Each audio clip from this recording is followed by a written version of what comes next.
Hello friends, this is Vandana. Welcome to exam Amrit. मैं Vandana exam Amrit YouTube channel पर आप सभी का स्वागत और अभिनंदन करती हूँ। जैसा कि हमने पिछले लेक्चर में लीवर के बारे में पढ़ा था, स्मॉल इंटेस्टाइन स्टार्ट किया था। स्मॉल इंटेस्टाइन को हमने 3 भागों में डिवाइड किया था, डियोडिनम, जेजुनम और इलियम, यानी ग्रहणी, मध्यांत्र और क्षुद्रांत। तो उसका जो पहला पार्ट है स्मॉल इंटेस्टाइन का, वो है डियोडिनम। डियोडिनम से लगे हुए 2 ऑर्गन थे, लीवर और पैंक्रियाज। लीवर के बारे में हमने पढ़ लिया था। आज हम पढ़ेंगे पैंक्रियाज के बारे में। हेडिंग करेंगे पैंक्रियाज।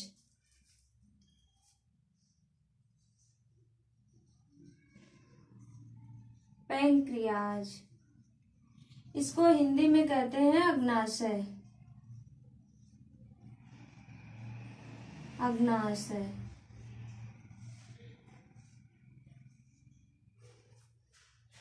यह पाचन में महत्वपूर्ण भूमिका निभाता है। अग्नाशय की जो संरचना होती है वह लीफ लाइक होती है, यानी पत्ती नुमा संरचना होती है। इससे पैंक्रियाटिक जूस का सिक्रीशन होता है, यानी अग्नाशय रस का स्राव होता है। अग्नाशय जो है हमारी, ये मिश्रित ग्रंथि इसको कहा जाता है, या हमारे शरीर की दूसरी सबसे बड़ी ग्रंथि है। अग्नाशय या हमारे शरीर की, यह हमारे शरीर की दूसरी, यानी सबसे बड़ी पहली जो थी वो यकृत थी, दूसरी पे अग्नाशय है। दूसरी सबसे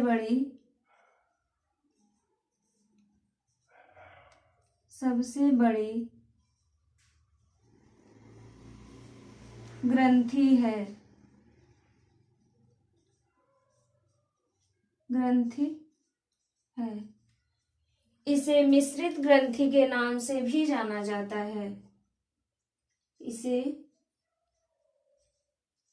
मिश्रित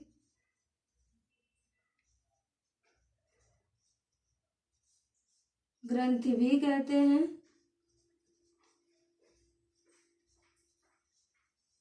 ग्रंथि भी कहते हैं।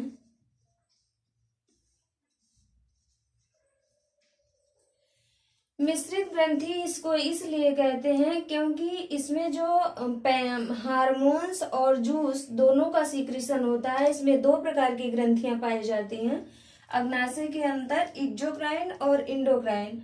जो एक्सोक्राइन पार्ट होता है उससे जूस का सिक्रीशन होता है, और जो इंडोक्राइन पार्ट होता है यानी अंतःस्रावी भाग होता है, उससे हार्मोन का सिक्रीशन होता है। जो यह हमारे शरीर की दूसरी सबसे बड़ी ग्रंथि है। इसे मिश्रित ग्रंथि भी कहा जाता है। इसके 2 भाग होते हैं। 2 भाग हैं।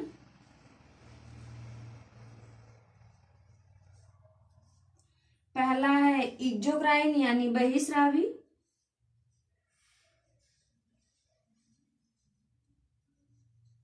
एक्सोक्राइन यानी बहिस्रावी।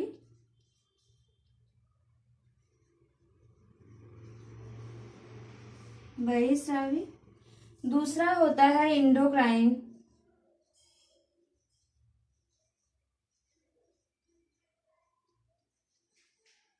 यानी अंतःस्रावी। अंतःस्रावी।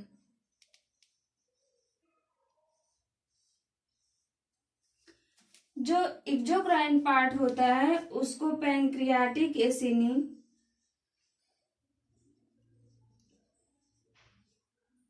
पैंक्रियाटिक एसिनी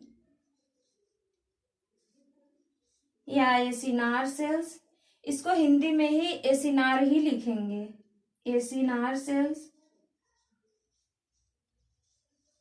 एसिनार सेल, या इसको एफ सेल कहते हैं, एफ सेल। इंडोक्राइन जो पार्ट होता है उसमें आइसलेट ऑफ लैंगरहैंस, जिसको हम हिंदी में कहेंगे लैंगरहैंस की दीपिकाएं, लैंगरहैंस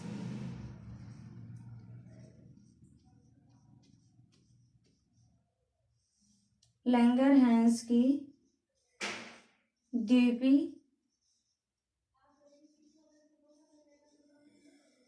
दीपिकाएं पाई जाती हैं। इस लैंगरहैंस की दीपिकाओं में 3 प्रकार की सेल्स पाई जाती हैं। इन तीनों का नाम हम क्रमशः लिखते हैं। अल्फा सेल, दूसरा हो जाएगा बीटा सेल, तीसरा हो जाएगा डेल्टा या इसे गामा सेल भी कह सकते हैं। ये जो तीनों प्रकार के हैं इंडोक्राइन पार्ट है, यानी इनसे हार्मोन का सिक्रीशन होगा। जो अल्फा सेल होगी उससे इंसुलिन का हार्मोन का सिक्रीशन होगा, इंसुलिन हार्मोन, इंसुलिन हार्मोन। और बीटा सेल से ग्लूकेगान हार्मोन, ग्लूकेगान हार्मोन। और डेल्टा सेल से सोमैटोस्टेटिन, सोमैटोस्टेटिन हार्मोन का सिक्रीशन होता है। स्टेटिन हार्मोन का सिक्रीशन होता है। अगर किसी को इंग्लिश में दिक्कत है तो इंसुलिन को हिंदी में भी इंसुलिन ही लिखेंगे, आप उसको लिख लीजिए। इंसुलिन, ग्लूकेगान और सोमैटोस्टेटिन हार्मोन, ये तीनों हार्मोन है। जब इसको हम पढ़ेंगे, डिटेल पढ़ेंगे जब एंडोक्राइन सिस्टम पढ़ेंगे। और जो पैंक्रियाटिक मतलब एसिनार सेल्स या इसको एफ सेल्स कहते हैं, इससे पैंक्रियाटिक जूस यानी अग्नाशयी रस का स्राव होता है। इससे अग्नाशयी रस,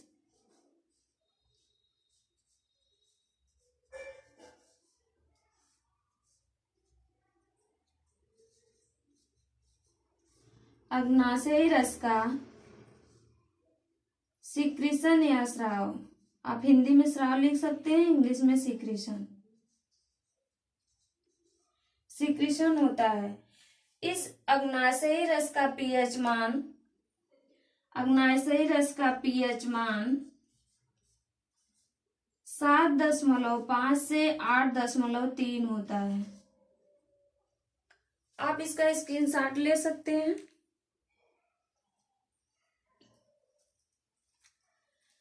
जो अग्नाशयी रस है इसमें 98% जल होता है। अग्नाशयी रस में 98% जल और 2% में साल्ट तथा एंजाइम यानी लवण तथा एंजाइम्स पाए जाते हैं। एंजाइम पाए जाते हैं।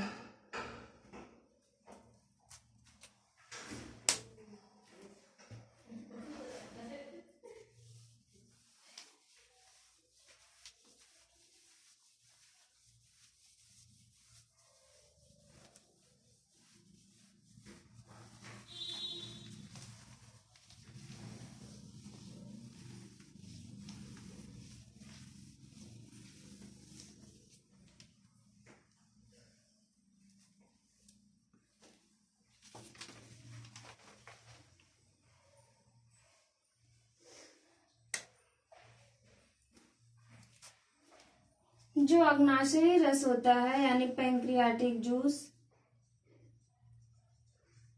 पैंक्रियाटिक जूस यानी अग्नाशयी रस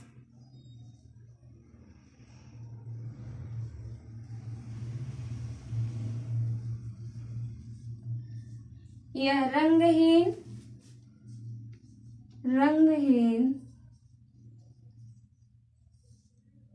गंधयुक्त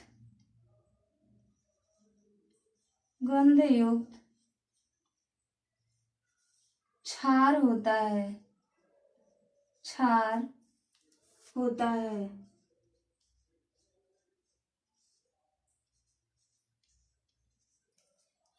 पैंक्रियाटिक जूस को जो होता है वह रंगहीन गंधयुक्त क्षार होता है।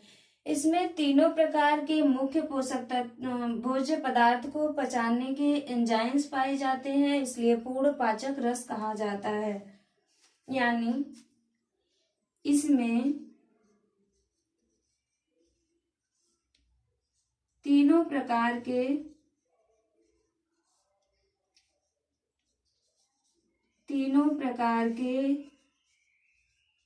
मुख्य पोषक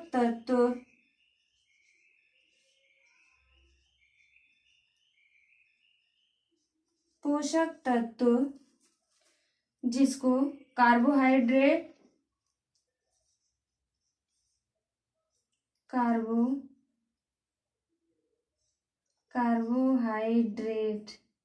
हाइड्रेट प्रोटीन और फैट यानी वसा, इसमें तीनों प्रकार के मुख्य पोषक तत्व कार्बोहाइड्रेट, प्रोटीन, वसा को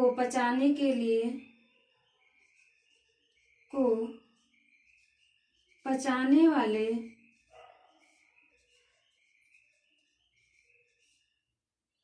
एंजाइम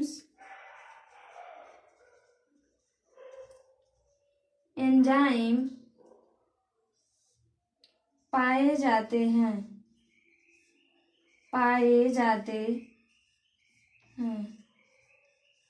इसलिए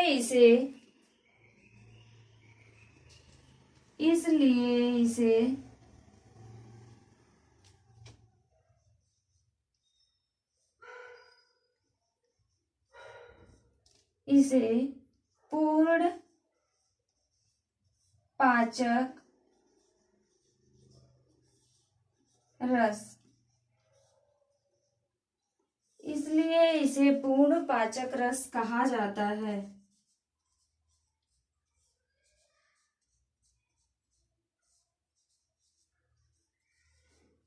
इसलिए इसे पूर्ण पाचक रस कहा जाता है। आप इसका स्क्रीनशॉट ले सकते हैं। इसके बाद हम बताते हैं कौन कौन से एंजाइम्स इसमें पाए जाते हैं।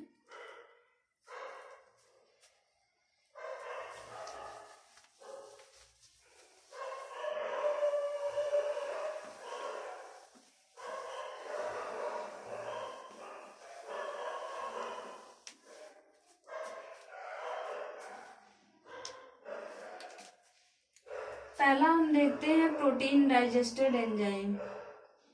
Protein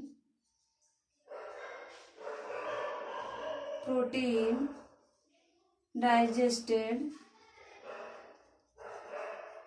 enzyme.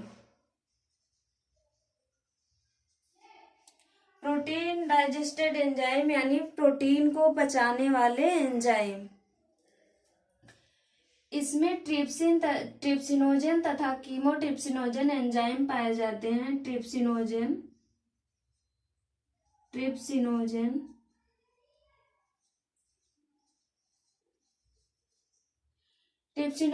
एंजाइम अग्नाशयी रस में यानी पैंक्रियाटिक जूस में पाया जाता है। यह इनएक्टिव फॉर्म में होता है और इस ट्रिप्सिनोजन एंजाइम को एक हमारे स्मॉल इंटेस्टाइन के जो इंटरनल म्यूकोसा से यानी हमारी जो एलिमेंट्री कैनाल होती है वह 5 लेयर से बनी होती है। उसकी जो अंतिम सबसे भीतरी परत होती है उसको म्यूकोसा और सबसे बाहरी परत को सिरोसा कहते हैं। जो म्यूकोसा होती है म्यूकोसा से इंटेरोकाइनेज नामक एक एंजाइम होता है।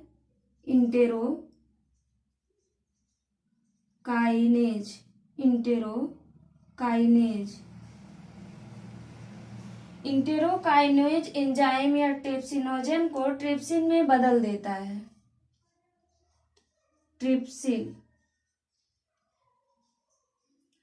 ट्रिप्सिन में बदल देता है यानी यह इनएक्टिव फॉर्म में थी। अब जब यह ट्रिप्सिन में बदला तो यह एक्टिव फॉर्म में हो गई। एक्टिव यानी सक्रिय हो गई। यहाँ पे यह निष्क्रिय थी यानी इनएक्टिव थी। यहाँ पे इनएक्टिव थी। अब यह ट्रिप्सिन एंजाइम कीमोट्रिप्सिनोजन को कीमोट्रिप्सिनोजन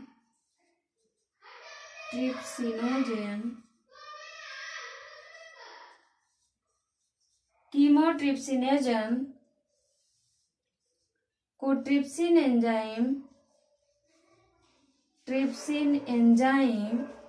कीमोट्रिप्सिन में बदल देती है।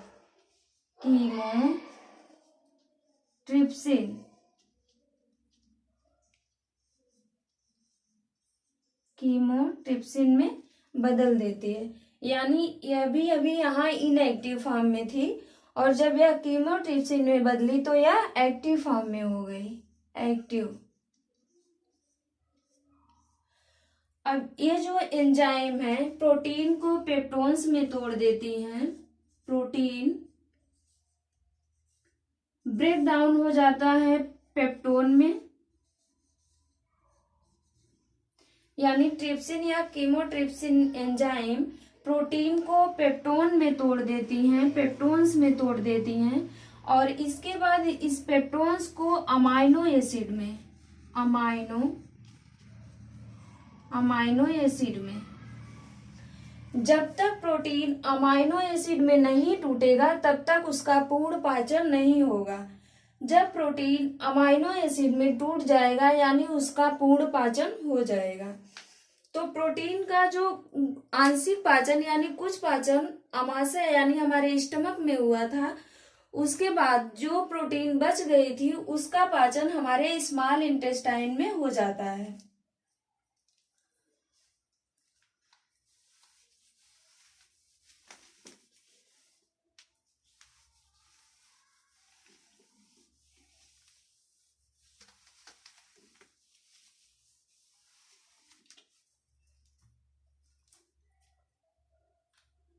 दूसरा हम देखते हैं carbohydrate digested enzymes. Carbohydrate digested enzymes.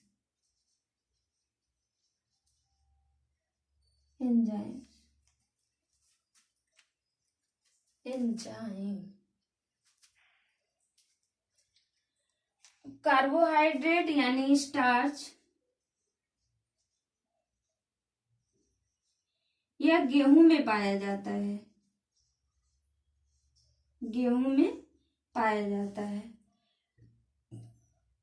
जो स्टार्च होता है उसको पैंक्रियाटिक एमाइलेज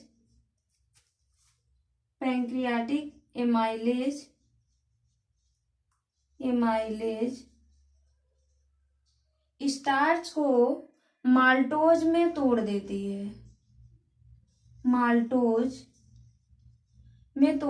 है। यानी स्टार्च जब माल्टोज में टूटा तो स्टार्च का तो पाचन हो गया है, स्टार्च का पूर्ण पाचन यानी स्टार्च का 100% पाचन हो गया है।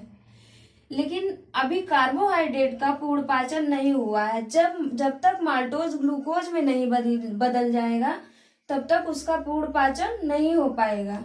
इसलिए हम ये कह सकते हैं स्टार्च का पाचन तो हो गया है लेकिन अभी तक कार्बोहाइड्रेट का पाचन नहीं हुआ है।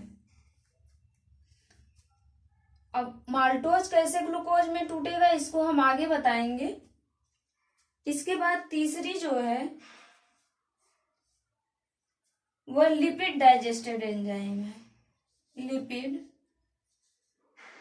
Digested enzyme. इसमें लिपिड या फैट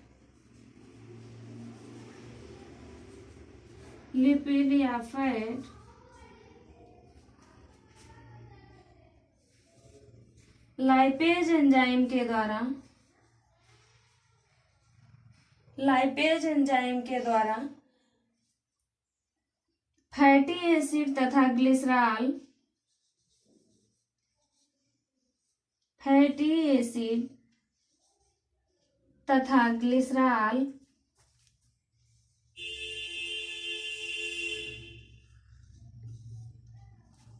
में टूट जाता है, यानी फैट का भी पाचन पूर्ण हो जाता है।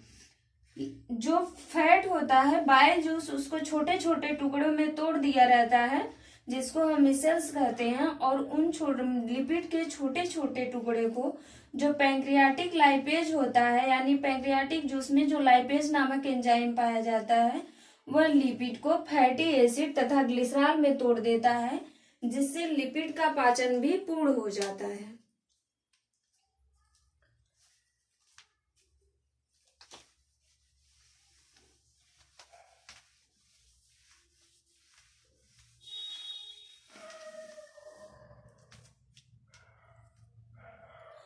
आइए अब हम देखते हैं स्मॉल इंटेस्टाइन। तो हम पढ़ ही रहे थे, इससे लगे हुए दो आर्गन थे, लीवर और पैंक्रियाज।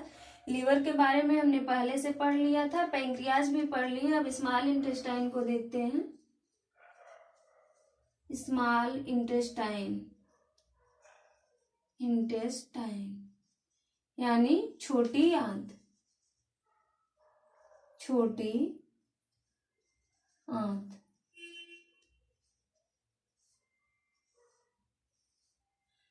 छोटी आंत के 3 पार्ट होते हैं, ड्यूodenum, जेजुनम और इलियम, यानी ग्रहणी, मध्यांत्र और शेषांत्र। तीनों के बारे में हम बता दिए हैं आपको।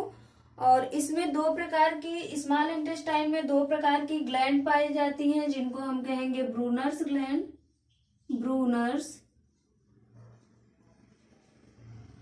Brunner's gland. इनको हम हिंदी में भी लिखेंगे ब्रूनर ग्रंथि, ब्रूनर ग्रंथि, ग्रंथि। दूसरी है क्रिप्ट ऑफ लिवर कुवंस, क्रिप्ट ऑफ लिवर कुवन, यानी लीवर कून की द्वीपिकाएं, लीवर कून की द्वीपिकाएं।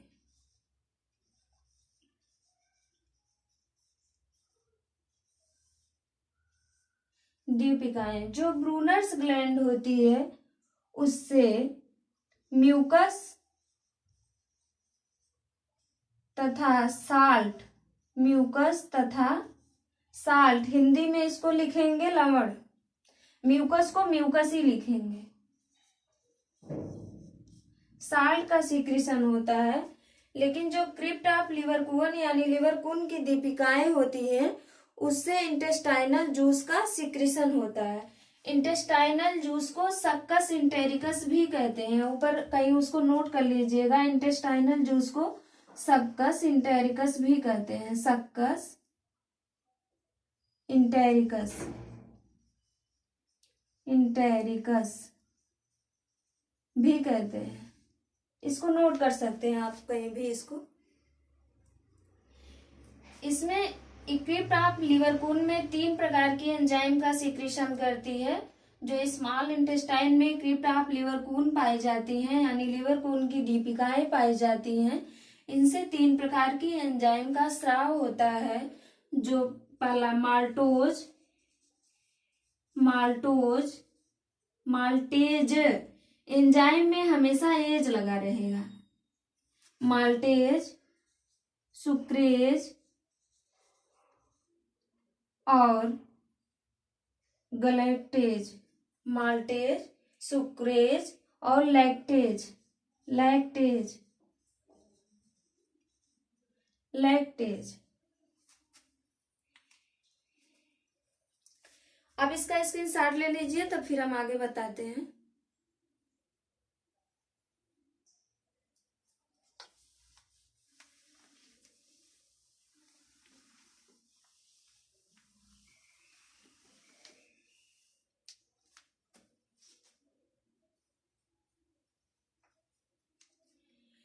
ये जो तीनों प्रकार की एंजाइम होती हैं, माल्टेज, सुक्रेज तथा लैक्टेज, यह कार्बोहाइड्रेट का पूर्ण पाचन करती हैं। यह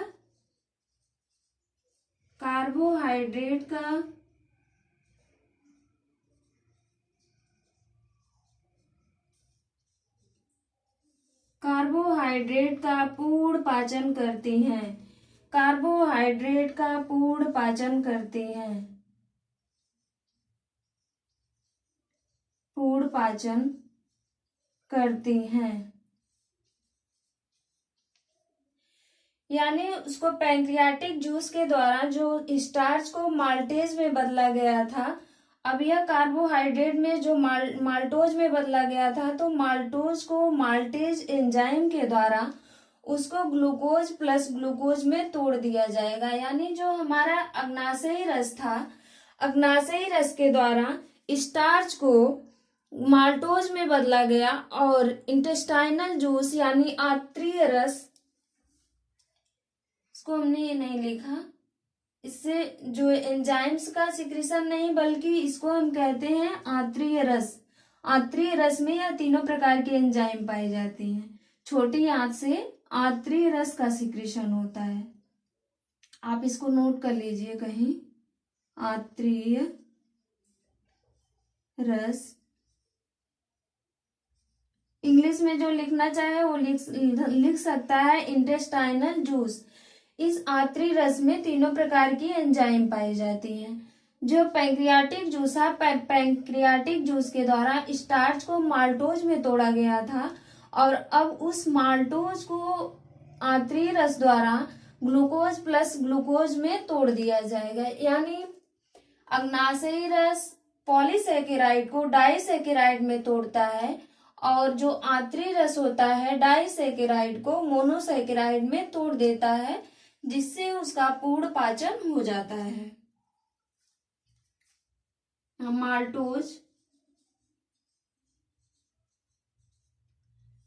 माल्टेज एंजाइम के द्वारा maltase enzyme glucose plus glucose, glucose plus glucose, glucose plus glucose में टूट जाता है। यानी अब माल्टोज का यानी कार्बोहाइड्रेट का पूर्ण पाचन यानी 100% पाचन अब हो गया कार्बोहाइड्रेट का। अब हम कह सकते हैं कार्बोहाइड्रेट का पाचन कंप्लीट हो गया है। इसके बाद हम दूसरा आते हैं सुक्रेज पे।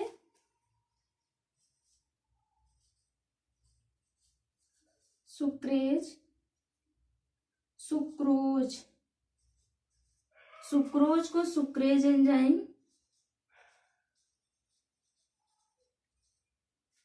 Glucose, glucose plus fructose, fructose में तोड़ देती है। फ्रक्टोज जो होती है यह सबसे मीठी शर्करा होती है, सबसे मीठी शर्करा।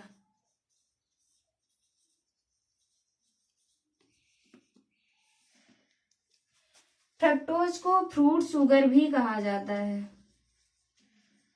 Fruit sugar. फ्रक्टोज को फ्रूट शुगर भी कहा जाता है।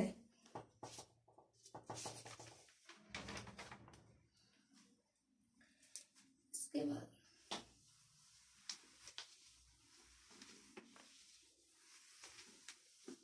तीसरे नंबर पे है लैक्टोज, यानी लैक्टेज को लैक्टोज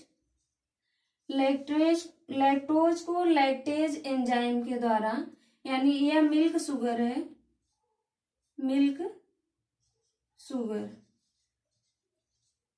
यह मिल्क में पाई जाती है। लैक्टोज को लैक्टेज एंजाइम के द्वारा, लैक्टेज एंजाइम के द्वारा ग्लूकोज, ग्लूकोज प्लस गैलेक्टेज, गैलेक्टोज में तोड़ देती है। लैक्टेज एंजाइम लैक्टोज शुगर को ग्लूकोज और लैक्टोज गैलेक्टोज में तोड़ देती है। यानी माल्टोज, सुक्रोज और लैक्टोज कार्बोहाइड्रेट के इन सभी पदार्थों का पूर्ण पाचन हो गया है।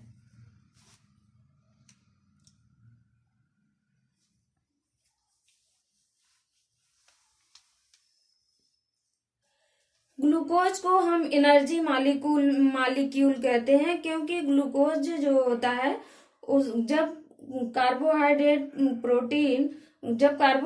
ग्लूकोज में बदल जाता है तो उस ग्लूकोज को उससे छोटे अणु में बदलने की आवश्यकता नहीं होती है। हमारे छोटी आंत में उंगली जैसी संरचनाएं पाई जाती हैं। इस प्रकार से उसमें उंगली जैसी संरचनाएं पाई जाती हैं, जिनको हम विलाई कहते हैं। ये जो विलाई होती हैं वह ग्लूकोज को एब्जॉर्ब कर लेती हैं और विलाई में ब्लड वेसल्स, छोटी आंत में इस प्रकार से ब्लड वेसल्स पाई जाती हैं, तो विलाई इसको एब्जॉर्ब करती है। इसके बाद जो हमारे पोषक तत्व होते हैं वह ब्लड वेसल्स के द्वारा ब्लड में चले जाते हैं, जिससे उस ब्लड में मिल जाते हैं और वह ब्लड के द्वारा पूरे शरीर में भेज दिया जाता है पोषक तत्वों को। यानी हमारा पाचन कंप्लीट हो जाता है। तो भोजन का सर्वाधिक पाचन कहाँ होता है? भोजन का सर्वाधिक पाचन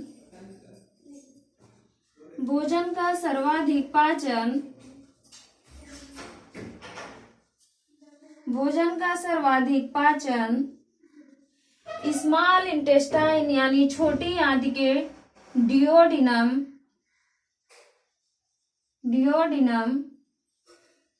यानी ग्रहणी में होता है। सर्वाधिक पाचन छोटी आंत के डियोडिनम वाले पार्ट ग्रहणी में होता है, जबकि सर्वाधिक अब्जॉर्प्शन यानी सर्वाधिक अवशोषण, भोजन का सर्वाधिक अवशोषण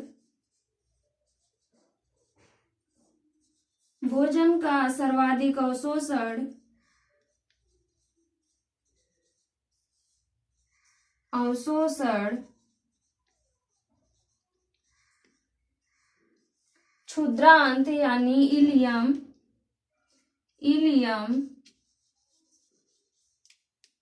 यानी क्षुद्रांत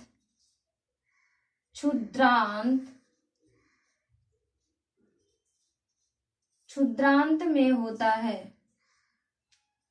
सर्वाधिक पाचन ग्रहणी में होता है और सर्वाधिक अवशोषण जो होता है, एब्जॉर्प्शन जो होता है, वह क्षुद्रांत में होता है। यानी भोजन का पाचन भी हो गया और उसका अवशोषण भी हो गया। अब वह भोजन जो पोषक तत्व हैं एब्जॉर्ब होने के बाद ब्लड वेसल्स के थ्रू ब्लड में मिल जाते हैं और वह ब्लड के द्वारा संपूर्ण शरीर में हमारी कोशिकाओं और ऊतकों तक पहुंचा दिए जाते हैं, जिससे हमें ज्यादा से ज्यादा, जिसमें सबसे ज्यादा ग्लूकोज होता है। यानी सबसे ज्यादा जब हम कार्बोहाइड्रेट खाएंगे तो कार्बोहाइड्रेट जब टूटेगा तो वह ग्लूकोज प्लस ग्लूकोज में टूटेगा, तो हम सर्वाधिक हमारे शरीर में ग्लूकोज पाया जाता है। अब इसके आगे हम पढ़ेंगे लार्ज इंटेस्टाइन, उसको हम कल पढ़ते हैं। नमस्कार, धन्यवाद।